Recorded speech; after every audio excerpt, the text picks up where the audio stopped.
যখন জানতে পারলাম জামাইয়ের কাছে কোনো জিনিস পাঠাতে পারবো তখন মনের ভিতর অনেক বেশি খুশি লাগতেছিল। তার কিছুক্ষণ পরে জানতে পারলাম সে নাকি বেশি জিনিস নিতে পারবে না, শুধুমাত্র কয়েকটা জামা কাপড় ছাড়া। তখন মনটা অনেক বেশি খারাপ হয়ে গেছিল। তারপরে ভাবলাম যে যাই পারি সেটাই দিব জামাইয়ের কাছে। তাই আমি একটু পরেই বাজারের উদ্দেশ্যে বের হব কিছু জামা কাপড় আর অন্য জিনিসপত্র কেনার জন্য। তো গ্রামের উপরে ফেরিওয়ালা এসেছিল, তার কাছ থেকে 2টা জিনিস কিনে নিয়েছি। তো এখন আমি আর আমার মেয়ে বাজারের দিকে চলে যাচ্ছি। সালামু আলাইকুম আমার ভালোবাসার মানুষেরা, সবাই কেমন আছো?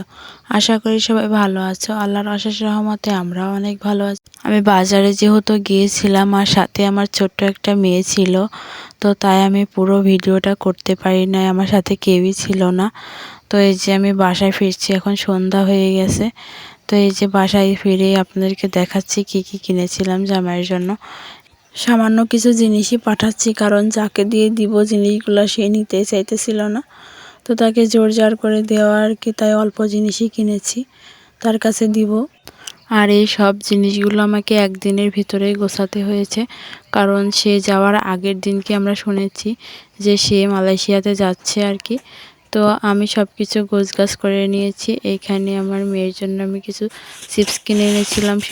আমার জামাইয়ের কিন্তু বিদেশে যাওয়া বেশি দিন হয় নাই, সে কিন্তু বাড়ি থেকে অনেক জামা কাপড় নিয়ে গিয়েছিল, কিন্তু এক জায়গায় কাজে গিয়ে সেখানে একটা অ্যাক্সিডেন্ট মতো আর কি, জামা কাপড়গুলো সব সেখানে ফেলে এসেছে।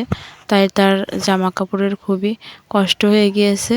তো তাই আর কি জামা কাপড় বাড়ি থেকে পাঠাচ্ছি।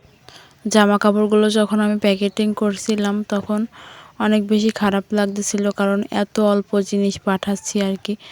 এখানে যদি কিছু খাওয়ার জিনিস পাঠাইতে পারতাম তাহলে অনেক বেশি ভালো লাগতো।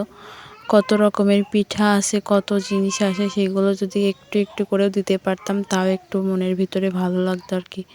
এখানে কিছুই দিতে পারি নাই, শুধুমাত্র কয়েকটা জামা কাপড় আর কি সে নিয়েছে, কিছু দিতে পারি নাই। তার জন্য অনেক বেশি খারাপ লাগতেছিল। আমার আম্মু তো আরও বেশি কান্না করতেছিল, খারাপ লাগতেছিল তারও, যে তার ছেলের কাছে শুধুমাত্র যে কয়টা জিনিস পাঠাচ্ছে, কোনো খাওয়ার জিনিস নাই, কিছু নাই, শুধুমাত্র কয়টা কুমড়ার বড়ি দিয়েছি আর কিছু চিপস আমি দিয়ে দিচ্ছিলাম ওই প্যাকেটের ভিতরে।